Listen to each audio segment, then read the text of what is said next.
Now, before they get away, we have a little surprise. I would like to introduce some people who used to play with Bill Monroe, some former Bluegrass boys, and I'd like to start with Doug Hutchens.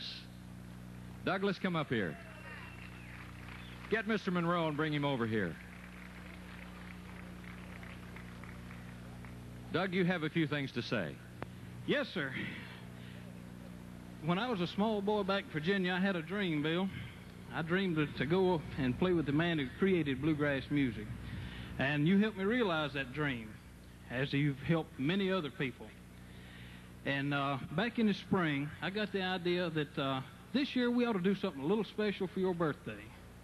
And so we got several of the Bluegrass boys together, and we've got a few things here we think you might enjoy for your birthday, because you've took care of us all through the years. About time we helped you out a little bit. Don't you think so? Doug, I'll never stop helping you, boy, and I appreciate your friendship and help. Thank you, Bill. I've got, I'd like to ask three gentlemen to come out who works with Bill now in the Bluegrass Boys to present him with a first gift. Mark Embry, Wayne Lewis, and Blake Williams. Y'all come out, fellas.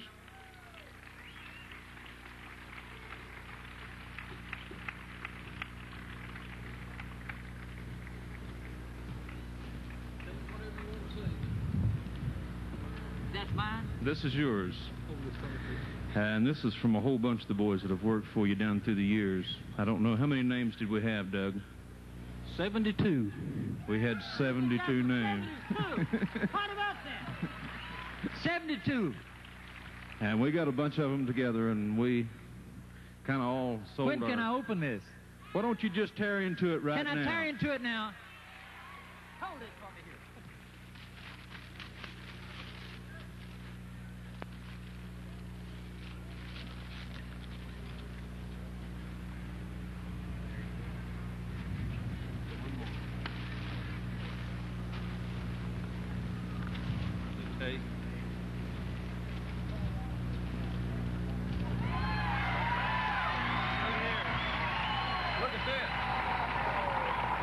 From all the Bluegrass boys, look at that.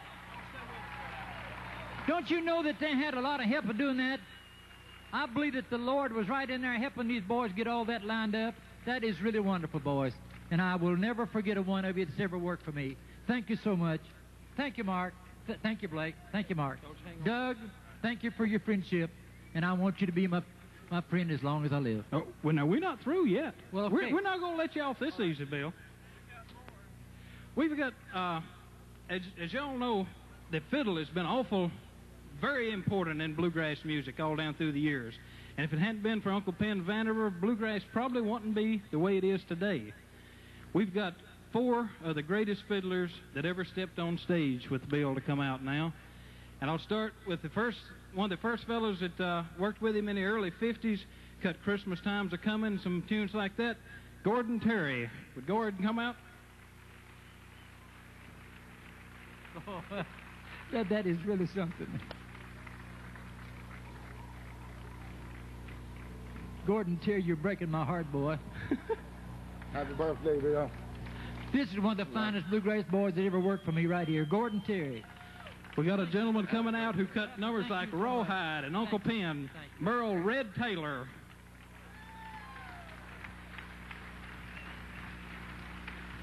There comes another one, friends.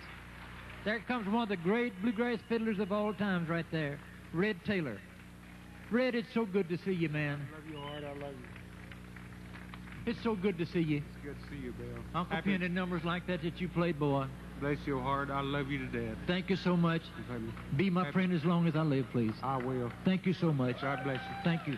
All right, we got a gentleman who worked with Bill in the 60s, cut numbers like Virginia Darling, The Gold Rush, Byron Berline.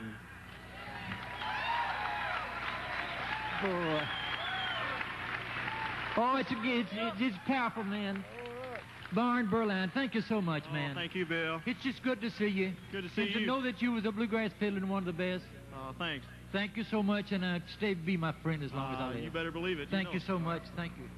And the gentleman who stood on the right-hand side of Bill for the last 14 years, Kenny Baker.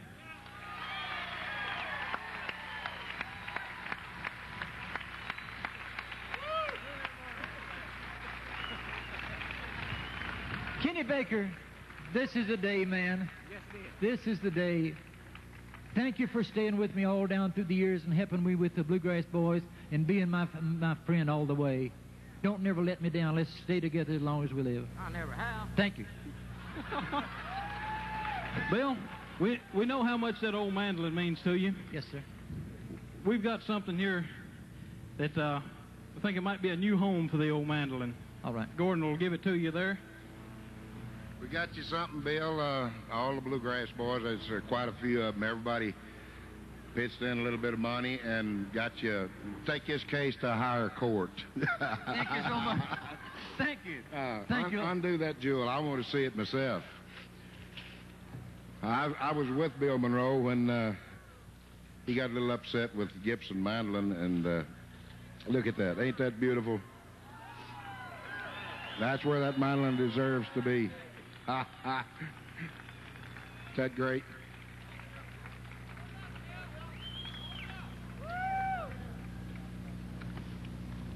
A mandolin like he's got, of course, he can play any kind, and it'll deserve to be in a case like this.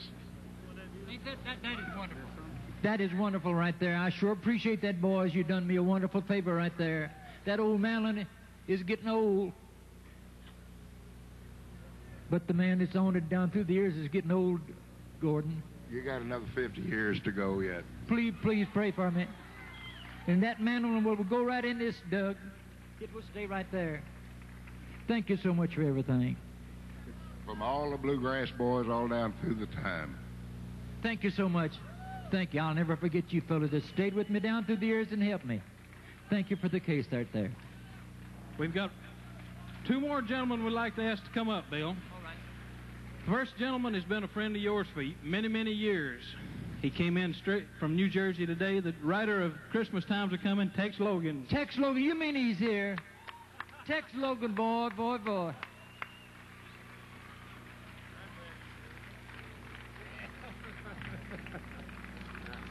Fine, Tex. Tex, thank you so much for coming and being here for this. It's my pleasure, Bill.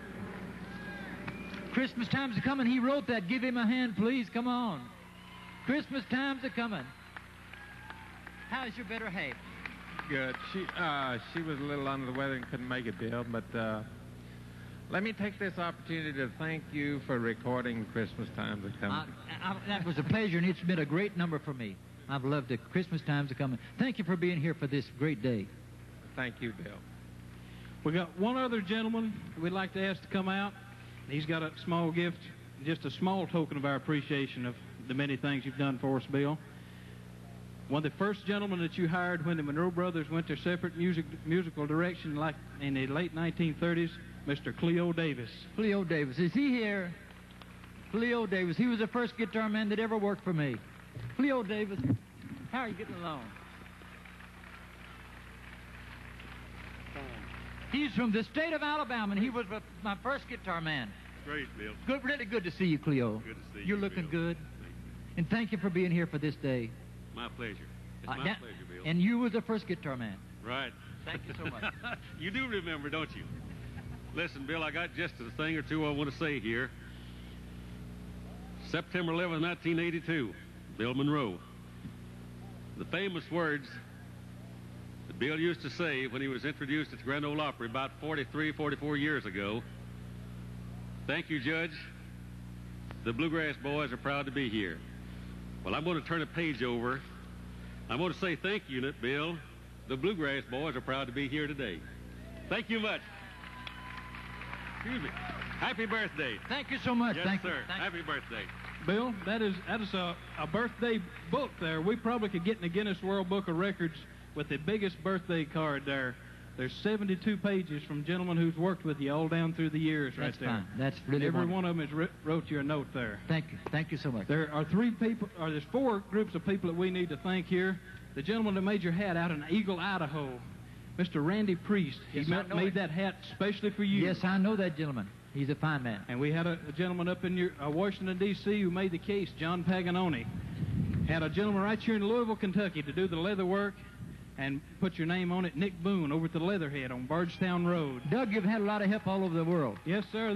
These Bluegrass boys, they pull in on us. They've done their job here, Bill. Well, that's fine. That's but fine. We need to thank the people here at Kentucky Fried Chicken, especially for having you here today so that we could all get together here. Miss Claire Lampkin and all the staff have done a terrific job, and let's all give them a real big hand there.